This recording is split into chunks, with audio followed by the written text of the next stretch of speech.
Hey guys, welcome back to Noob Nerd, and today we'll be carrying over where we left off, and just because I didn't get to finish my DVD collection of this DVD rack, and yeah, just wanted to finish it off, showing you this time the actual rack and show you the actual satisfying movement of me pulling it off the shelf, more or less. So yeah, let's just get on with it. And yeah, so the last one we did was Harry Potter and the Prisoner of Azkaban. So the next one will be, of course, now I'm being exposed here, because obviously I'm not doing it in order, even though I should. I was doing it for all the other movies in the last video, but now, as I said at the end of that video, check out that video if you haven't yet, obviously. Of course, now we're going into trilogies now. We're going into franchises. I just want to start from the beginning point of the trilogy and all the franchises, if you know what I mean. So that's why I'm going a bit out of order here. But yeah, this is the original Spider-Man movie, and yeah, special 2-disc DVD. Interesting cover. It's just no writing, just Spider-Man on the vertically that way. So yeah, that's a bit of an interesting cover art. It's like, I want a poster of this. It's so good. The posters for these movies were so good. Sam Raimi, of course. This is a big movie. This is a big movie. It's one of those movies you remember. Nostalgia factors in heavily, but also you just, even without all the nostalgia, you gotta just respect how good of a movie this was of the time, but also looking back at it now. Tobey Maguire, of course, maybe was a bit old to play Peter Parker, but he looked a bit old, but he played it perfectly. Uncle Ben was perfect. Aunt May was perfect. Mary Jane might not be comic accurate, but these were characters that got me introduced to Spider-Man, and without this, Spider-Man might not be my favourite superhero, which is a weird parallel universe to live in, because Spider-Man is my favourite superhero of all time, and nothing can change that, and this is what started it for many people, not just me. It's just really good, man. It's like, I'm not gonna go on an in-depth review for all these films, because you should know this. You should know this by now, that this is really good, man. I need to go through the behind the scenes, man, but from what I've seen, Sam Raimi just put his heart and soul into it. It was one of the first movies that really put the comic book heart and soul of fun, but also light-hearted seriousness as well, packed into it. And it may come across as, some scenes might come across as cheesy, but it was staying true to its characters, and for the most part, it still holds up as one of the best superhero films out there. I might say it's even better than Spider-Man 2 for me. I have more connection with this film, obviously, because I think I just have more memories of watching this one all the time. And of course, you have at the back that kiss as well, iconic as well. I wish there was more scenes with them two actually together in this movie in particular, but I do like the ending when Peter Parker grows up, learns about responsibility. So good, man. Yeah, I want to see more scenes with these two, but of course you saw that more as you went through the trilogy. Just simple scenes like them two talking in the back garden and stuff like that really gets to you, man. It's still relevant today, it really is.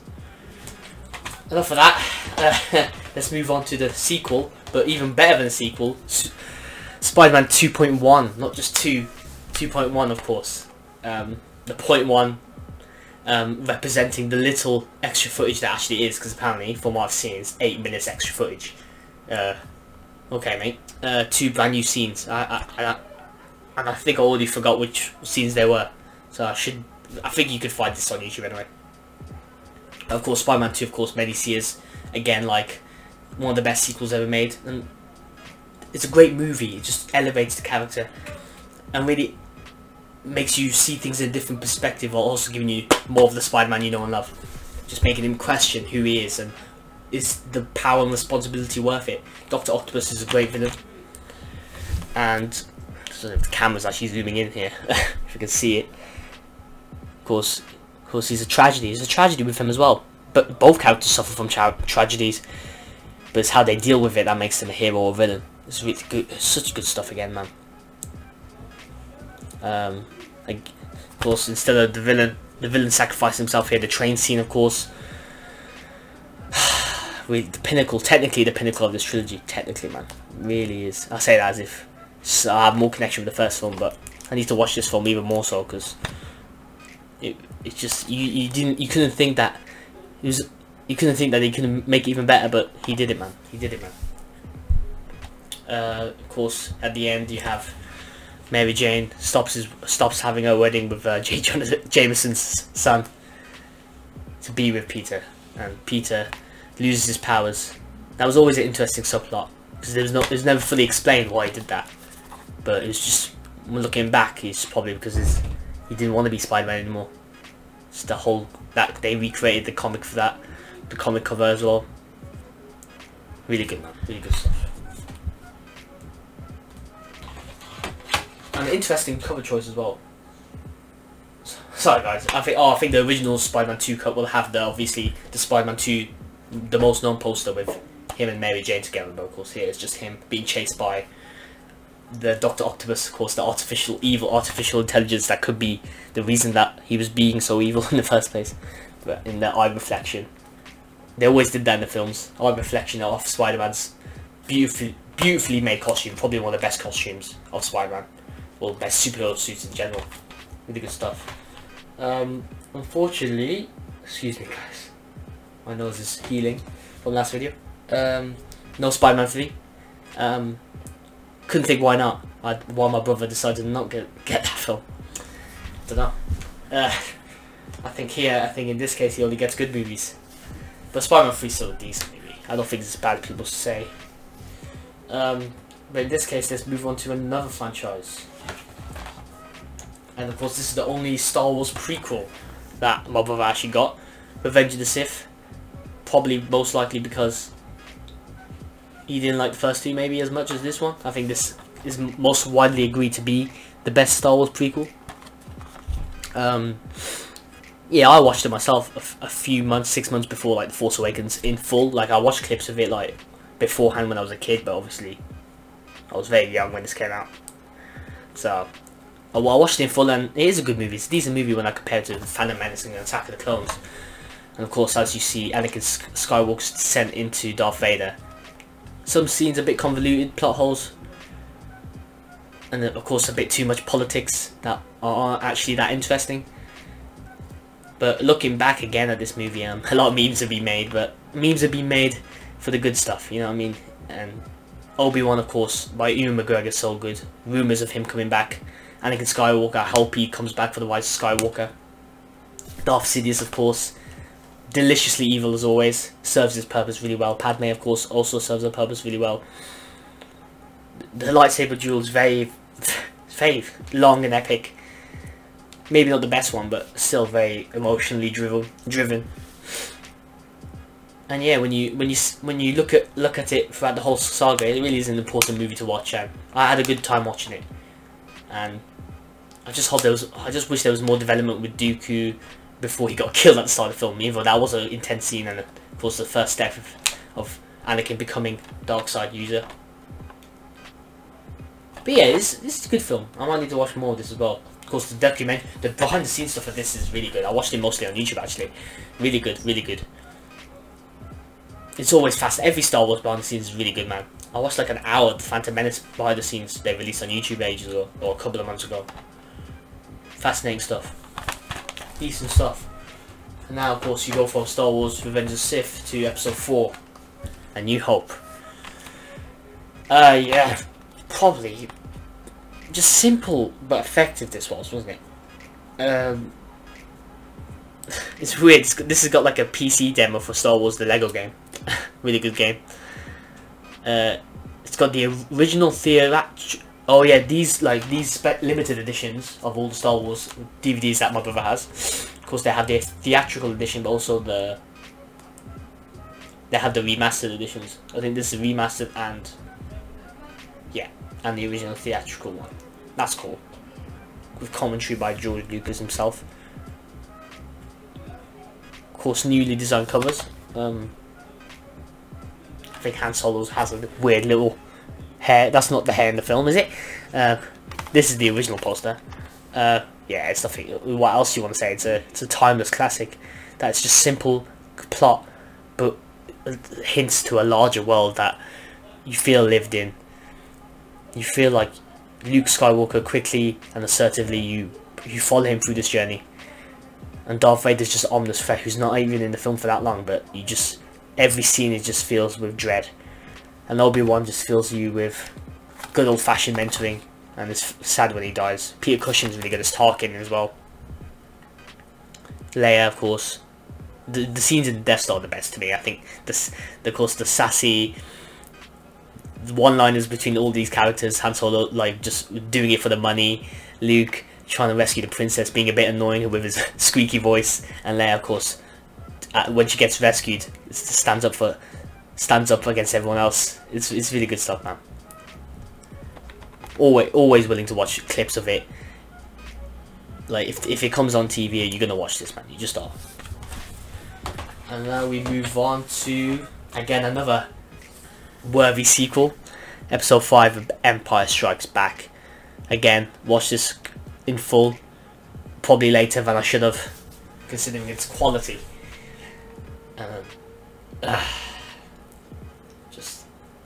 It's just massive. You learn this in film school. Like I don't even know what people learn in film school because I've never been to film school, but you gotta study this stuff, man. Really good stuff. Again, another PC demo for the Lego Star Wars. You love to see it. I like this little original cover, a little original poster, Empire Strikes Back, with like Darth Vader, like his cape over his shoulder, like in the front of him. That's really cool. It's never in the film, but it looks cool in this art. And of course, him stretching out. Almost, of course, you see what he does in the film. Stretches out to Luke, asks him to follow him beside him in the Empire, rule the Empire with Luke, because he is his father, man. He is his father. Like imagine, like this would have been a massive shocker back in 983. And I might need to watch these commentaries. You know, I should be watching these commentaries, or listening to them. So glad my brother got these, because he allowed me to get caught up pretty quick and just refresh your mind of how good these movies are before Episode 7 came out. And of course, finally we got a complete trilogy with Return of the Jedi.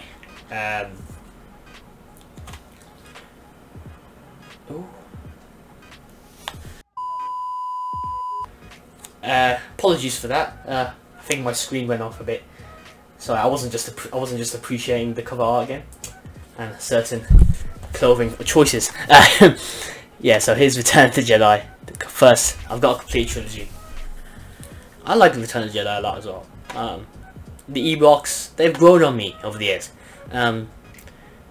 As my sister calls them, very cute. Maybe interesting to see how they beat the Empire on this last legs, but do you know what? They used their nature, they beat the technology. Technology, no, it's nothing. It's worthless against human spirit and animal, alien spirit. You know what I mean? That's the message we want to see. And yeah, it's building up. It's building up to Darth Vader versus Luke Skywalker once again, and it's just everything you want to see. Luke, of course, toying with the dark at the start of the film. I like that slow build again. Luke reveals himself, gets himself in a spot of danger. You don't know if he knows what he's doing or not, but then he does. Rescues people from the Sarlacc pit. Boba Fett dies, probably too soon. Hopefully he's still alive. Han Solo, I'm still liking this film. Maybe Harrison Ford might have been a bit tired of the role, but I didn't notice it too much. I think it's really good. Really good performance once again, of course, them two getting together, him and Leia. And of course being revealed that Leia is his sister. They did that really well. That could have felt really forced, but they did that really well. It didn't feel forced whatsoever. It didn't feel jarring. It made sense. They made it make sense. A bit weird. Some stuff is a bit weird with the remastered changes of the Yub Nub songs and celebrations. The celebrations at the end they make it worth. That change was really good because it just makes it worthwhile that it wasn't just a small little planet celebrating. This whole saga had come to a head. Of course, the people thought this was the end chronologically. Yeah, so you have Return of the Jedi. Yeah, I wonder if they talk about how it was once called Revenge of the Jedi. But of course, Return of the Jedi, really good stuff, man. Probably inspired by like I was thinking about this, you know, Tolkien his last film of Lord of the Rings, Return of the King. Maybe George Lucas saw some inspiration from that as well. You know what I mean? Return of the Jedi, Return of the King. Bit spoilery, but it's epic. It's epic in scope, and there's an epic end to that trilogy. Original trilogy, one of the best trilogies ever. Probably top 3. But now here we go to another trilogy in the top 3 of quality in films, in my opinion. Excuse me, guys. Look the hell. Cut that section and then go to this section.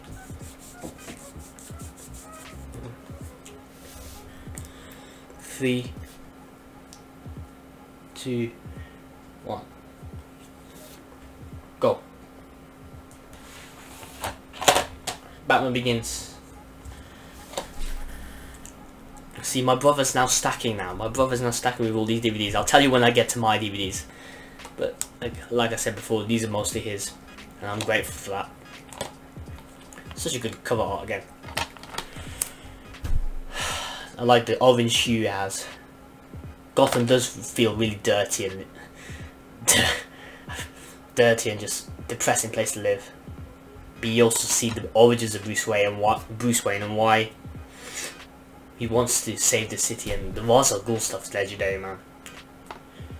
People don't talk about that stuff enough, man. Like, he bloody had ninja training, mate, like by Liam Neeson, mate. He's just sick. Like, when I feel like I'm getting trained for something, I feel like I'm part of the League of Shadows, mate. Like training on the ice with the sick suit and knives and swords. It's so good, man. And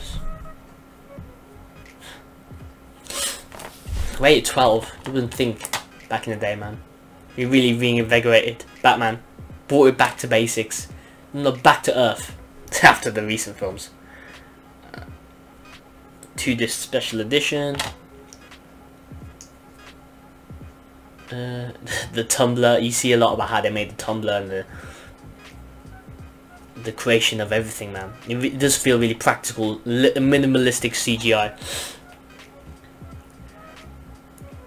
Christian Bale's a really good Batman, in my opinion. I think people still don't give him enough credit for what he did with Bruce Wayne and Batman.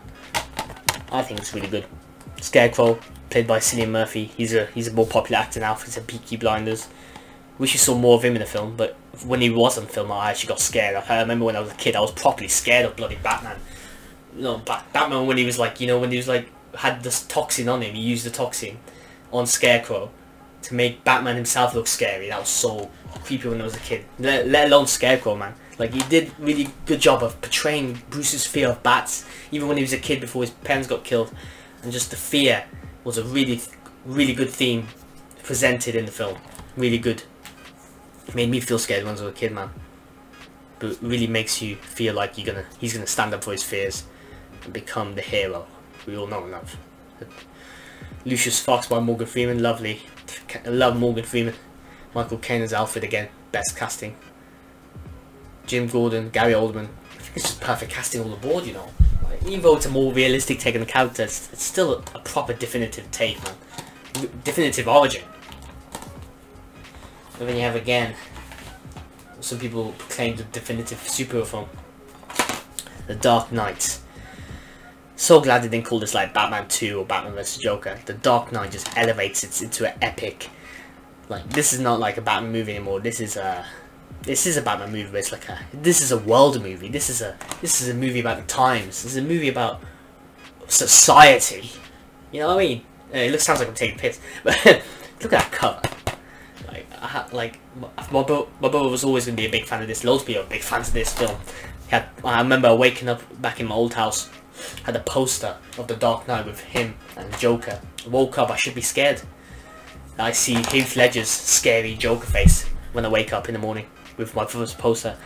But you just have to, even when in a young age, you just gotta appreciate, like, man, you were the best villain, bro. In the best film, bro. And he does almost steal the show from Bruce Wayne himself in this movie. I think they rectified that in the other movie, in Dark Knight Rises, where they focus even more on Bruce Wayne than the villain. But it is really, the dichotomy between Batman and Joker is still really good, well portrayed. I still have more connection with Batman Begins, strangely enough. Like the Spider-Man trilogy, I have more memories of watching Spider-Man 1 and Batman Begins compared to the sequels. But technically, again, it's just really good. Like that interrogation scene, man. It's just there. This is the stuff of dreams, man. Like, Batman fans have been waiting for something like this for ages, man. And they got it. Harvey Dent, that's not even without talking about Harvey Dent. And the motorcycle. Oh, if this was introduced in that film, there's nothing more to say. 5 stars, 5 stars, 5 stars. they're humble enough to not put 5 stars there, to be fair. This special edition, so what's in the Dark Knight IMAX sequences, of course. Christopher Nolan, inspired director. Always loves IMAX. Galleries, production skills, concept art. Yeah, this is really good. Hit me! No, you love to see it. The thing is, I think Dark Knight Rises have the best connection with. This is, I had to complete the collection. I think I saw this in I live in the UK. It's like a cheap shop called Aldi. I say that as if it's a bad shop. It's a really good grocery shop. But I saw this once when it's part of the DVD. I was like, I'm gonna get this, mate. I'm gonna complete the collection that my brother started, and I got Dark Knight Rises. I watched this bump. I watched this. This is the only one I watched in cinemas as I was old enough, and that's probably one of the reasons I have more. I'm still more pumped about thinking about this movie recently. Just every time I think about Batman, I have more connection again to this. The most connection. The more I think about this movie, the more I love it. I don't know why, I just do. If you want to get pumped up, inspired to do something, watch that cave scene where he comes up and rises. Bane is. You got my permission to die. It's just even though my impression has been said. Let me see if it's still working yet. Even though my impression is said to be really crap of Bane, it's just a really fascinating voice, man. It's just like, it's posh. It should make you laugh, but it's just Tom Hardy's nuanced timing. Do you feel in charge? It's just fantastic. And Batman's not even in the movie for that much, but he is. He is in the movie. It's Bruce Wayne, mate. You've had all this character development before, and Bruce Wayne gets the real character study for all these movies, but this one is the final nail in who Batman really is, who Bruce Wayne's willing to become, and how far is he willing to go. As Alfred said, how are you going to get yourself killed in the process? The further down you go, but is how higher you rise up again. Tom Hardy's is just one of the best villains out there. The stakes feel so huge, man. You know, there's a bit plot holes like how did Bruce Wayne go to get back to Gotham in the first place after he rose up. But you can forgive it, man. You can forgive it because you see, okay, there's not enough Batman. Yes, it is. Bruce Wayne is Batman. Everything to him coming back from retirement, having that ballroom with Selena Kyle. Selena Kyle is Catwoman, so good. People again don't talk enough about Catwoman. Anne Hathaway is such a good actress, and they really good performance of Selena Kyle. I wish I almost we saw more of her, but it's in service in the other films. But considering this was the final movie, they did a good job of weaving her into it without feeling like, oh, just fan service. Nothing here is fan service. It's just a love letter to who Batman really is,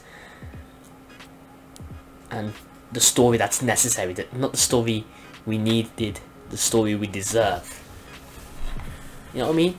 I'm just quoting lines. There's so many quotable lines.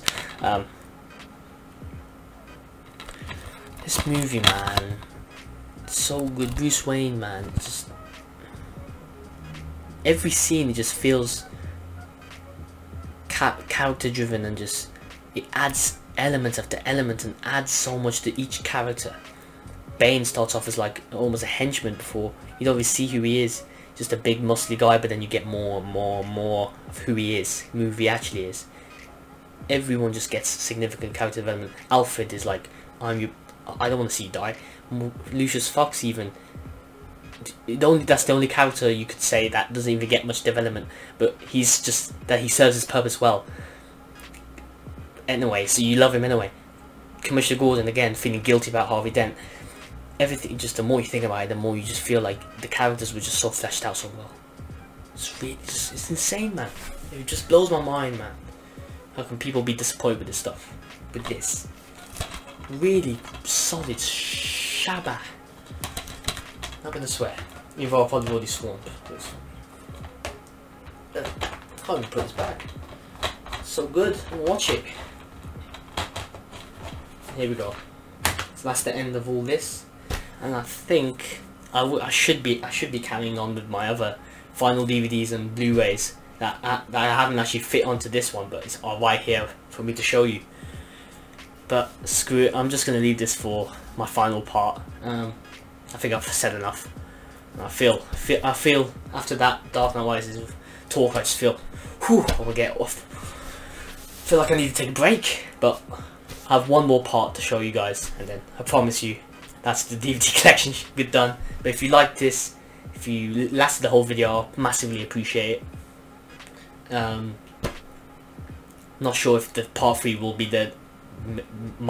part 3 might not be the actual next video, maybe the video after that will come very soon, the final part.